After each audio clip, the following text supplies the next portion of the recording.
से हमारे साथ हैं numerologist, astrologer, vastu consultant Kiran Anand ji. तो मैम, जैसे कि अब श्राद्ध शुरू होने वाले हैं, तो हमारे दर्शकों को बताइए कि किस तरह हम अपने पूर्वजों का श्राद्ध करें जिससे हमारे पूर्वज नाराज भी ना हो और हमें कोई दोष भी ना लगे। जी आदित्य, इस बार कोरोना काल के चलते काफ़ी लोगों ने अपने परिजनों को खोया है और वो उनका दाह संस्कार भी नहीं कर पाए। तो जैसे कि श्राद्ध शुरू होने वाले हैं जो इस बार 2 सितंबर से शुरू हो रहे हैं और 17 सितंबर तक चलेंगे। 2 सितंबर को पूर्णिमा तिथि स्टार्ट है और उसके बाद 17 सितंबर को अमावस्या तिथि है। वैसे जो पितृपक्ष के श्राद्ध हैं वो शुरू होने की तिथि है 3 सितंबर। तो देखिए, जैसे इस बार कोरोना में जिन लोगों ने अपने परिजनों को खोया है वो उनका दाह संस्कार भी नहीं कर पाए हैं, तो दाह संस्कार के लिए इस बार श्राद्धों में उनकी वो तिथि मानी जाएगी जिस तिथि में सरकार ने उनका संस्कार किया है, चाहे फिर वो उनकी डेथ से 1 दिन बाद, 2 दिन बाद या 4 दिन बाद हो। लेकिन जिस दिन उनका संस्कार हुआ है, सरकार की तरफ से ये पता चला कि आज उनका दाह संस्कार हुआ है, वो तिथि मानी जाएगी। उस तिथि पे ही उनका जो है आपको श्राद्ध करना चाहिए। मैम, जैसे कि श्राद्ध 2 सितंबर से शुरू होने वाले हैं, तो आप हमारे दर्शकों को बताइए कि श्राद्ध किसे कहते हैं और ये किन के लिए किए जाते हैं। जी देखिए, धार्मिक मान्यता है कि जो पूर्वज, जो हमारे पितर, जो हमारे परिजन जिनका देहांत हो गया है या जो अपना शरीर छोड़कर इस दुनिया से विदा हो गए हैं, उनकी आत्मा की शांति के लिए श्राद्ध किए जाते हैं। श्राद्ध यानी कि श्रद्धा से, सम्मान से उन्हें तर्पण करना, उन्हें भोजन देना। श्राद्धों का मतलब है कि श्रद्धा भाव से इस समय में अपने पूर्वजों को, अपने पितरों को याद करना। ये भी धार्मिक मान्यता है कि इन श्राद्धों के 15 दिनों में जो यमराज हैं वो जीव को मुक्त कर देते हैं, और जो परिवारजन श्रद्धा भाव से इस टाइम पर अपने पितरों का तर्पण करते हैं, उन्हें उनका जो मनपसंद खाना होता है, भोजन होता है, वो अगर ब्राह्मणों को उस रूप में खिलाया जाता है, उन्हें दान दक्षिणा दी जाती है, तो पितर प्रसन्न होते हैं। ये भी माना जाता है कि कुंडली में पितृदोष बहुत बड़ा दोष बनाता है। तो जो लोग अपने पितरों का तर्पण करते हैं, उनका श्राद्ध करते हैं, और अगर श्रद्धा भाव से दिया गया उनका ये तर्पण पितर ग्रहण कर लेते हैं, तो वो जातक अपने जीवन की बहुत सी समस्याओं से मुक्त हो जाता है। इस बार श्राद्ध 2 सितंबर को शुरू हो रहा है जो 17 सितंबर तक है, यानी कि पितृ विसर्जन का दिन जो है वो है 17 सितंबर, यानी कि अमावस्या की तिथि। और पितर किसे कहते हैं ये भी जानना बहुत ज़रूरी है कि पितर क्या होते हैं। ज़रूरी नहीं है कि पितर आपके घर का कोई बुजुर्ग, आपके माता पिता, सास ससुर या कोई बुजुर्ग हो। ये घर का कोई बच्चा भी हो सकता है जिसकी कोई अकाल मृत्यु हो गई हो, कोई जवान भी हो सकता है, कोई महिला भी हो सकती है, कोई पुरुष भी हो सकता है।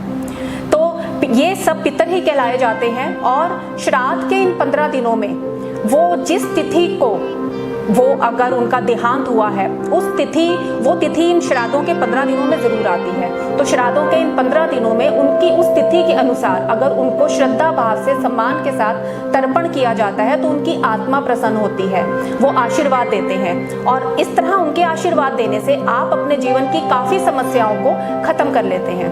मैम, तो इस कोरोना काल में किस तरह हम घर बैठे अपने पितरों का श्राद्ध कर सकते हैं जिससे उनकी आत्मा को शांति मिले। जी, इस बार कोरोना काल में हमें घर पर ही रह के अपने पितरों का श्राद्ध और तर्पण करना है। अपने परिवारजनों के साथ मिलकर आप हवन कर सकते हैं, दान दक्षिणा दे सकते हैं। देखिए, दान देने में आप कुछ भी अपनी सामर्थ्य अनुसार, अपनी श्रद्धा अनुसार आप दान दे सकते हैं। लेकिन अगर आप इस बार अपने दान में चावल और हरी छिलके वाली मूंग को आप रखें और अपनी श्रद्धा अनुसार आप उसमें उसकी क्वांटिटी बढ़ा सकते हैं, कम कर सकते हैं, जितना आपका सामर्थ्य है आप उतनी ये दोनों चीज़ें अपने दान में रखें तो बहुत अच्छा रहेगा।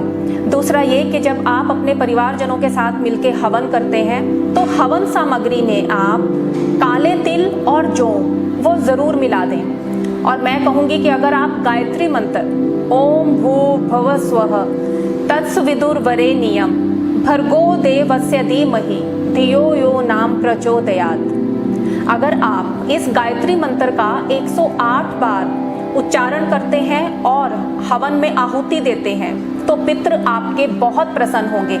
इसके साथ ही अगर आप मंत्र ओम नमो भगवते वासुदेवाय नमः इसका भी अगर 108 बार आप हवन में इसकी आहुति देते हैं हवन सामग्री के साथ, तो माना जाता है कि अगर आपको कोई वहम है या अगर आपको कोई परेशानी होती है पितरों से, कि अगर आपके पितर आपसे खुश नहीं है या किसी भी तरह की आपको कोई दिक्कत लगती है, तो वो सारी दिक्कतें आपकी दूर होंगी और पितर आपसे बहुत खुश होंगे। और देखिए इस बार कोरोना काल के चलते जैसे अगर 13वां या 17वां जो हम रीति रिवाज या धर्म के अनुसार अपने पितरों का जो हम उनको ब्राह्मणों को दान दक्षिणा देते हैं, उन्हें भोजन करवाते हैं, वो इस बार नहीं अगर किया गया तो आप वो सारी प्रक्रिया 5.5 महीने के बाद पूरी कर सकते हैं। यानी कि आप ब्राह्मणों को भोजन करा सकते हैं, उन्हें अपनी सामर्थ्य अनुसार अपनी श्रद्धा अनुसार आप दान दक्षिणा दे सकते हैं और उन्हें जो भी सामान होता है, जैसे आपके जो परिजन से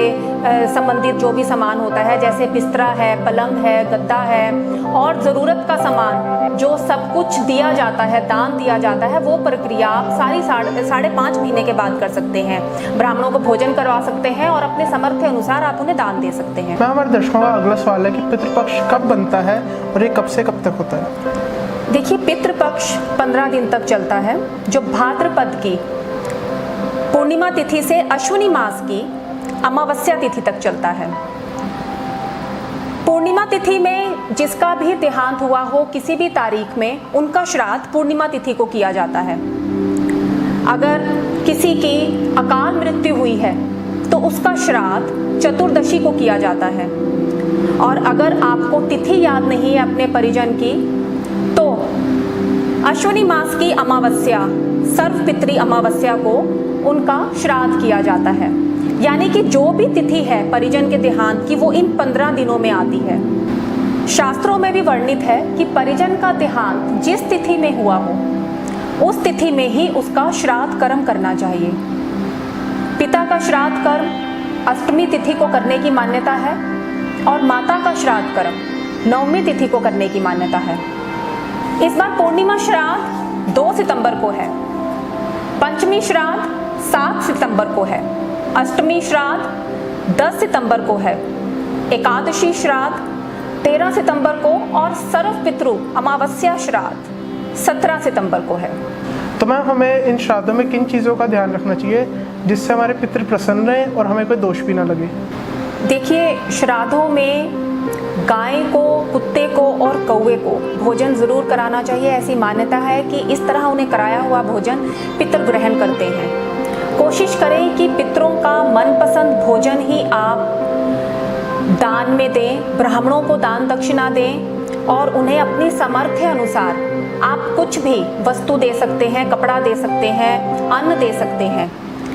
साथ ही आप कोशिश करें कि अपने घर को साफ सुथरा रखें और लड़ाई झगड़ा ना करें। और इन 15 दिनों में घर में मांस मदिरा का आप सेवन बिल्कुल ना करें।